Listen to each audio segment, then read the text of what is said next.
ലോകമെങ്ങുമായി എത്ര ക്രൈസ്തവ സഭാ വിഭാഗങ്ങളുണ്ട്? എന്തുകൊണ്ടാണ് ഇങ്ങനെ നിരവധിയായ ക്രൈസ്തവ സഭകൾ ഉണ്ടാകുന്നത്? ഓരോ സഭകളും തമ്മിലുള്ള വ്യത്യാസങ്ങൾ എന്തൊക്കെയാണ്? ഇനി പെന്തക്കോസ്ത് സഭകളും മറ്റ് ക്രൈസ്തവ വിഭാഗങ്ങളും തമ്മിലുള്ള അടിസ്ഥാനപരമായ വ്യത്യാസങ്ങൾ എന്തൊക്കെയാണ്? ഈ വിഷയങ്ങളാണ് ഇന്ന് പരിശോധിക്കുന്നത്. പ്രമുഖ പെന്തക്കോസ്ത് സഭകളിലൊന്നായ ദ പെന്തക്കോസ്ത് മിഷൻ എന്ന സഭയെക്കുറിച്ച് ചില വീഡിയോകൾ ഞാൻ ചെയ്യുവാനിടയായി തീർന്നു. ആ വീഡിയോയുടെ ഭാഗമായി പെന്തക്കോസ്ത് മിഷന്റെ ഉപദേശങ്ങളും മറ്റ് പെന്തക്കോസ്ത് സഭകളുടെ ഉപദേശങ്ങളും തമ്മിലുള്ള വ്യത്യാസം എന്താണ് എന്നുള്ള ഒരു വീഡിയോ ചെയ്യാമെന്ന് ഞാൻ പറഞ്ഞിരുന്നു. അപ്രകാരം ഒരു വീഡിയോയ്ക്ക് വേണ്ടിയുള്ള ക്രമീകരണങ്ങൾ ചെയ്തുകൊണ്ടിരിക്കുമ്പോഴാണ് മറ്റു ചില വിഷയങ്ങൾ എൻ്റെ ശ്രദ്ധയിലേക്ക് വന്നത്. ആ കൂട്ടത്തിൽ കഴിഞ്ഞ ദിവസങ്ങളിൽ കേരളത്തിലെ പ്രമുഖമായ ഒരു ഓൺലൈൻ ചാനലായ ABC ചാനലിൽ പെന്തക്കോസ്തുകാരെ പരാമർശിക്കുന്ന 2 വീഡിയോകൾ വന്നു. ആ 2 വീഡിയോകളും സൂക്ഷ്മമായി പരിശോധിച്ചാൽ പെന്തക്കോസ്ത് സമൂഹത്തെക്കുറിച്ചുള്ള അജ്ഞതയിൽ നിന്നും അറിവുകേടിൽ നിന്നും ഉണ്ടായിട്ടുള്ള വീഡിയോകളാണെന്ന് നമുക്ക് വളരെ പെട്ടെന്ന് തന്നെ മനസ്സിലാക്കുവാൻ സാധിക്കും. അതിനൊരു മറുപടി നൽകണമെന്ന് പലരും എന്നോട് ആവശ്യപ്പെട്ടു. എന്നാൽ എൻ്റെ സ്നേഹിതനും ക്രൈസ്തവ ചിന്താ പത്രത്തിന്റെ പത്രാധിപരുമായ ശ്രീ KN റസൽ അത് സംബന്ധിച്ച് വളരെ മനോഹരമായ ഒരു വീഡിയോ ചെയ്തിട്ടുണ്ട്. അദ്ദേഹത്തിന്റെ വീഡിയോയുടെ ലിങ്ക് ഞാൻ ഇതിന്റെ ഡിസ്ക്രിപ്ഷനിൽ കൊടുക്കുന്നു. നിങ്ങൾക്ക് അത് കാണാവുന്നതാണ്. അതിൽ ഏകദേശ കാര്യങ്ങൾ വ്യക്തമാക്കിയിട്ടുണ്ട്. എന്നാൽ അതിൽ ഉൾപ്പെടാത്തതും പെന്തക്കോസ്ത് സഭകളുടെ ഉപദേശങ്ങളും മറ്റ് ക്രൈസ്തവ സഭകളുടെ ഉപദേശങ്ങളും തമ്മിൽ എന്താണ് വ്യത്യാസം എന്നുള്ള അടിസ്ഥാനപരമായ ചില കാര്യങ്ങൾ ചൂണ്ടിക്കാണിക്കേണ്ടത് അത്യാവശ്യമായതുകൊണ്ട് ആ വിഷയങ്ങളെക്കുറിച്ചാണ് ഈ വീഡിയോയിൽ പരാമർശിക്കുന്നത്. ദ പെന്തക്കോസ്ത് മിഷൻ എന്ന സഭയുമായി ബന്ധപ്പെട്ട് ആ സഭയുടെ ഉപദേശങ്ങളും ഇവിടെയുള്ള പ്രധാനപ്പെട്ട പെന്തക്കോസ്ത് സഭകളുടെ ഉപദേശങ്ങളും തമ്മിൽ എങ്ങനെ വ്യത്യസ്തമായിരിക്കുന്നു എന്നുള്ള വിഷയം പറയണമെങ്കിൽ ഇവിടുത്തെ പെന്തക്കോസ്ത് സഭകളുടെ അടിസ്ഥാന വിശ്വാസങ്ങൾ എന്തൊക്കെയാണെന്ന് പൊതുവിൽ അറിയേണ്ടതുണ്ട്. അതും TPMുമായി ബന്ധപ്പെട്ട ഉപദേശങ്ങളും താരതമ്യം ചെയ്ത് പറയുമ്പോൾ അതൊരു ദീർഘസമയ വീഡിയോ ആയി മാറ്റപ്പെടും എന്നുള്ളത് കൊണ്ട് അതിനെ തന്നെ 2 ഭാഗമായി നൽകുവാനാണ് ഞാൻ താല്പര്യപ്പെടുന്നത്. ഈ 1ാം ഭാഗത്തിൽ പാരമ്പര്യ ക്രൈസ്തവ സഭകളും പെന്തക്കോസ്ത് സഭകളും തമ്മിലുള്ള അടിസ്ഥാനപരമായ വ്യത്യാസങ്ങൾ എന്തൊക്കെയാണ് എന്ന് വിശദീകരിക്കാം. ഞാൻ നേരത്തെ പറഞ്ഞതുപോലെ ലോകമെങ്ങുമായി ധാരാളം ക്രൈസ്തവ സഭാ വിഭാഗങ്ങളുണ്ട്. പല പേരുകളിൽ അറിയപ്പെടുകയും പ്രവർത്തിക്കുകയും ചെയ്യുന്ന ക്രൈസ്തവ സഭകൾ ആകെ എത്ര എണ്ണമുണ്ടെന്ന് കൃത്യമായ കണക്കുകൾ ലഭ്യമല്ല. ABC ചാനലിന്റെ അവതാരകൻ പറഞ്ഞത് കേരളത്തിൽ 200-ലധികം പെന്തക്കോസ്ത് സഭാ വിഭാഗങ്ങൾ ഉണ്ടെന്നാണ്. അദ്ദേഹത്തിന് ആ കണക്ക് എവിടെ നിന്നാണ് ലഭിച്ചതെന്ന് എനിക്കറിയത്തില്ല. ഏതായാലും എൻ്റെ അറിവിൽ അത്രയും സഭാ വിഭാഗങ്ങൾ പെന്തക്കോസ്ത് സമൂഹത്തിൽ കേരളത്തിൽ ഇല്ല. എന്നാൽ അതിലേക്കൊക്കെ വരുന്നതിന് മുൻപേ ഭൂരിപക്ഷം ക്രൈസ്തവ സമൂഹങ്ങളും ക്രൈസ്തവ സഭകളും വിശ്വസിക്കുന്ന പൊതുവായ ചില കാര്യങ്ങളുണ്ട്. ആദ്യം അത് എന്തൊക്കെയാണെന്ന് പരിശോധിക്കാം. 1. ത്രിയേക ദൈവത്തിലുള്ള വിശ്വാസം. പിതാവ്, പുത്രൻ, പരിശുദ്ധാത്മാവ് എന്ന 3 ആളത്വങ്ങളുള്ള ഏക ദൈവ വിശ്വാസമാണ് ലോകമെങ്ങുമുള്ള ക്രൈസ്തവ സഭകൾക്കുള്ളത്. എന്നാൽ അതിൽ ചെറിയ വ്യത്യാസങ്ങളുള്ള വിഭാഗങ്ങളുമുണ്ട്. അതിനെക്കുറിച്ച് പിന്നീട് പറയാം. 2. എല്ലാ ക്രൈസ്തവ വിഭാഗങ്ങളും യേശുക്രിസ്തു ദൈവപുത്രനാണെന്ന് വിശ്വസിക്കുന്നു.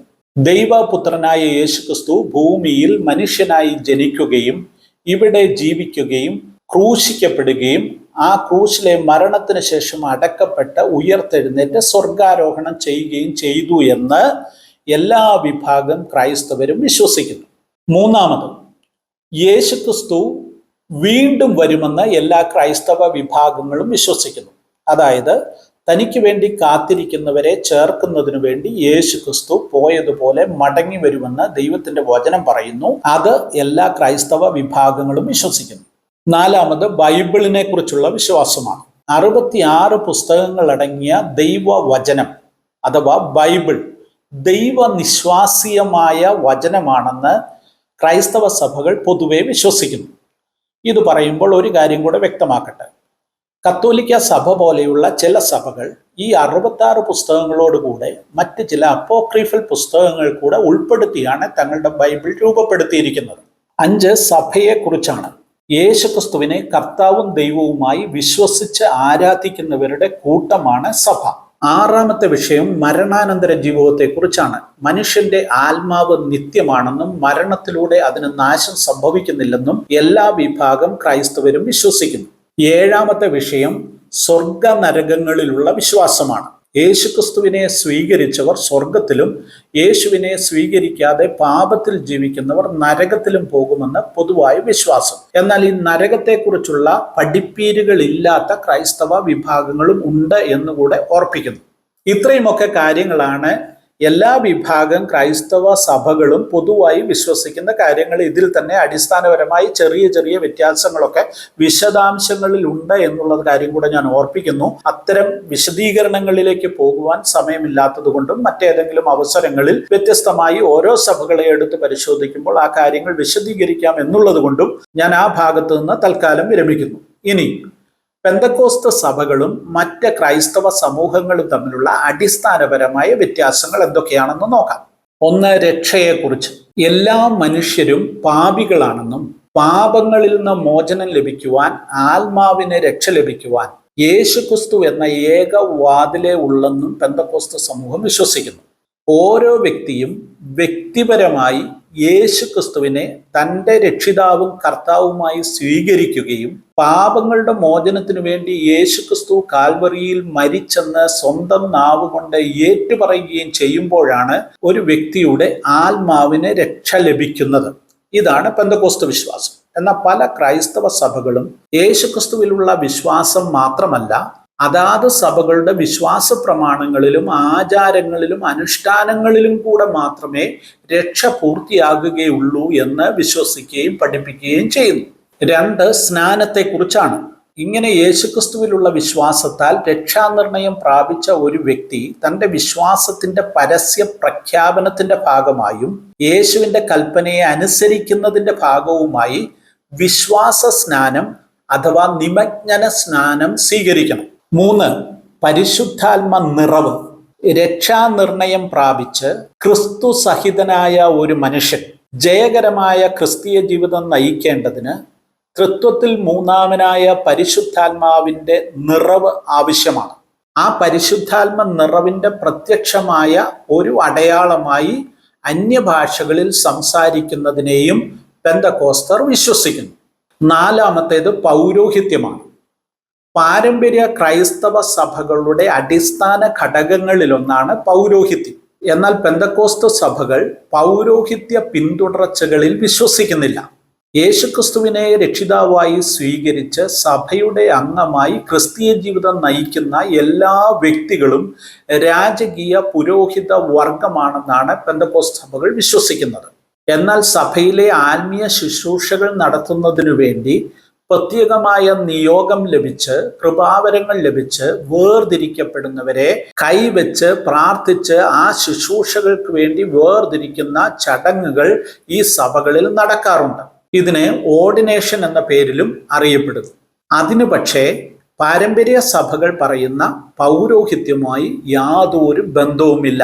അതിന് പിന്തുടർച്ചകൾ ആവശ്യമില്ല. 5, ബൈബിൾ പഴയ നിയമവും പുതിയ നിയമവും അടങ്ങിയ 66 പുസ്തകങ്ങൾ ദൈവനിശ്വാസീയമായ തിരുവചനമായി പെന്തക്കോസ്ത് സഭകൾ കണക്കാക്കുന്നു. പിതാക്കന്മാരുടെ രചനകളോ അവർക്കുണ്ടായ വെളിപ്പാടുകളോ സഭയുടെ പാരമ്പര്യങ്ങളോ ഒന്നും ഈ വേദപുസ്തകത്തിന് തുല്യമായി ദൈവനിശ്വാസീയമായി പെന്തക്കോസ്ത് സഭകൾ അംഗീകരിക്കുന്നില്ല. 6, സഭയെക്കുറിച്ചുള്ള പാരമ്പര്യ സഭകളുടെ പഠിപ്പീരനുസരിച്ച് ഒരു സഭയാകണമെങ്കിൽ അതിനൊരു പള്ളി ഉണ്ടാകണം. പള്ളിയിൽ ഒരു മെത്രാൻ അല്ലെങ്കിൽ ബിഷപ്പിന്റെ കീഴിൽ ഒരു പട്ടക്കാരൻ അല്ലെങ്കിൽ പുരോഹിതൻ, പിന്നീട് അൽമായർ. ഇങ്ങനെ ഈ 4 ഘടകങ്ങൾ കൂടിച്ചേരുമ്പോൾ മാത്രമേ ഒരു സഭയായി മാറുകയുള്ളൂ.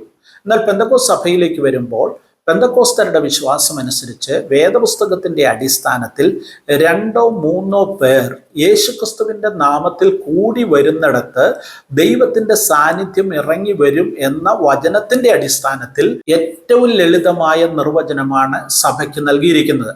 അതായത് ഈ ഏറ്റവും ചെറിയ കൂട്ടം 3 പേരടങ്ങുന്ന ഒരു കൂട്ടത്തെ ഒരു സഭയായി കണക്കാക്കാം. 7, ആരാധന. പൗരോഹിത്യ പാരമ്പര്യ സഭകളിൽ പള്ളി കേന്ദ്രീകൃതമാണ് ആരാധന. ഒരു പള്ളിക്ക് വേണ്ടി ഒരു കെട്ടിടം വെച്ചു കഴിഞ്ഞാൽ അത് പ്രതിഷ്ഠാ സമയത്താണ് അവിടേക്ക് ദൈവ സാന്നിധ്യം ഉണ്ടാകുന്നത്. ദൈവ സാന്നിധ്യം ഇറങ്ങി വന്ന പള്ളിയിലായിരിക്കണം ആരാധന നടക്കേണ്ടത്. എന്നാൽ പെന്തക്കോസ്ത് സഭകൾക്ക് ഇങ്ങനെ ഒരു വിശ്വാസമില്ല. ഏത് കെട്ടിടത്തിലും, അത് വീടോ ഇനി കെട്ടിടമില്ലെങ്കിൽ ഒരു വൃക്ഷച്ചുവടിലോ പോലും ആരാധിക്കുന്നതിന് പെന്തക്കോസ്തുകാർക്ക് ബുദ്ധിമുട്ടില്ല. 2-3 പേർ കൂടി വരുന്നിടത്ത് ഇറങ്ങി വരുന്ന ദൈവ സാന്നിധ്യത്തെക്കുറിച്ചുള്ള ദൈവവചനമാണ് അവർ വിശ്വസിക്കുന്നത്. ഇത് പറയുമ്പോൾ മറ്റൊരു കാര്യം കൂടെ ഞാൻ സൂചിപ്പിക്കട്ടെ. ഈ പാരമ്പര്യ ക്രൈസ്തവ സഭകൾ തന്നെ ഈ വിശ്വാസത്തെ ബ്രേക്ക് ചെയ്ത ചില സമയങ്ങളുണ്ട്. കോവിഡ് കാലത്ത് പള്ളികളെല്ലാം അടഞ്ഞു കിടന്നപ്പോൾ കത്തോലിക്ക സഭയുടെ അധിപനായ പോപ്പ് ഒരു പ്രഖ്യാപനത്തിലൂടെ അവരവരുടെ വീടുകളിൽ ഇരുന്ന് പ്രാർത്ഥിക്കുവാനും ആരാധിക്കുവാനും നിർദ്ദേശം നൽകിയിരുന്നു. ഇനി കേരളത്തിലേക്ക് വന്നാൽ, കേരളത്തിലെ പാരമ്പര്യ ക്രൈസ്തവ സഭകളായ ഓർത്തഡോക്സ് യാക്കോബായ സഭകൾ തമ്മിലുള്ള പള്ളി തർക്കം പലപ്പോഴും വലിയ പ്രതിസന്ധി സൃഷ്ടിക്കുന്നത് നമുക്കെല്ലാം വാർത്തകളിലൂടെ അറിയാം. നിരണത്ത് അങ്ങനെ പള്ളി കയ്യേറുന്ന സന്ദർഭത്തിൽ ഒരു ഞായറാഴ്ച യാക്കോബായക്കാർ പള്ളിക്ക് പുറത്തിട്ട ടെന്റിനകത്ത് കുർബാന അർപ്പിച്ചത് നമ്മൾ കണ്ടതാണ്. അങ്ങനെ പലയിടത്തും സംഭവിച്ചിട്ടുണ്ട്. അപ്പോൾ പള്ളിക്കകത്ത് മാത്രമാണ് ദൈവ സാന്നിധ്യം എന്നുള്ള അവരുടെ വിശ്വാസം തന്നെ പല സന്ദർഭങ്ങളിൽ ബ്രേക്ക് ചെയ്യപ്പെട്ടിട്ടുണ്ട്. എന്നാൽ കുറച്ചുകൂടെ വേദപുസ്തക അധിഷ്ഠിതം എന്ന് പറയുന്നത് പെന്തക്കോസ്തുകാരുടെ വിശ്വാസം. എവിടെ കൂടി വരുവാൻ പറ്റുമോ, അത് പള്ളി ആയാലും ഓഡിറ്റോറിയം ആയാലും ഇനി നമ്മളുടെ വീട്ടിലെ ഒരു മുറിക്കകത്തായാലും, ഇനി അതല്ല ഒന്നിച്ചു കൂടുവാൻ പറ്റുന്ന ഏത് സ്ഥലത്തും, അതൊരു മരച്ചുവടിലാണെങ്കിലും അവിടെ ദൈവ സാന്നിധ്യം ഇറങ്ങി വരും. അവിടെ ഇരുന്ന് ദൈവത്തെ ആരാധിക്കുവാൻ സാധിക്കും എന്നുള്ളതാണ് പെന്തക്കോസ്ത് വിശ്വാസം. 8ാമത്തേത് കൂദാശകൾ അല്ലെങ്കിൽ കർമ്മങ്ങൾ. പാരമ്പര്യ പൗരോഹിത്യ സഭകളുടെ വിശ്വാസമനുസരിച്ച് സഭ ഏർപ്പെടുത്തിയിരിക്കുന്ന കൂദാശകൾ നിവർത്തിക്കുന്നതിലൂടെ മാത്രമേ ഒരാളുടെ രക്ഷ പൂർണ്ണമാകുകയുള്ളൂ എന്ന് പ്രധാനപ്പെട്ട ക്രൈസ്തവ സഭകളിൽ പലതും പഠിപ്പിക്കുന്നു. എന്നാൽ പെന്തക്കോസ്ത് വിശ്വാസമനുസരിച്ച് ഒരു വ്യക്തിയുടെ ആത്മരക്ഷയ്ക്ക് യേശുക്രിസ്തുവിലുള്ള വിശ്വാസം എന്ന ഒറ്റ ഘടകമേ ഉള്ളൂ. ഒരു പുണ്യപ്രവൃത്തിയും അതിനാവശ്യമില്ല, ഒരു ചടങ്ങുകളും ആവശ്യമില്ല, ഒരു കർമ്മങ്ങളും കൂദാശകളും അതിനാവശ്യമില്ല. എന്നാൽ പെന്തക്കോസ്ത് സഭകൾക്ക് 2 പ്രധാനപ്പെട്ട കാർമ്മിക ശുശ്രൂഷകളുണ്ട്.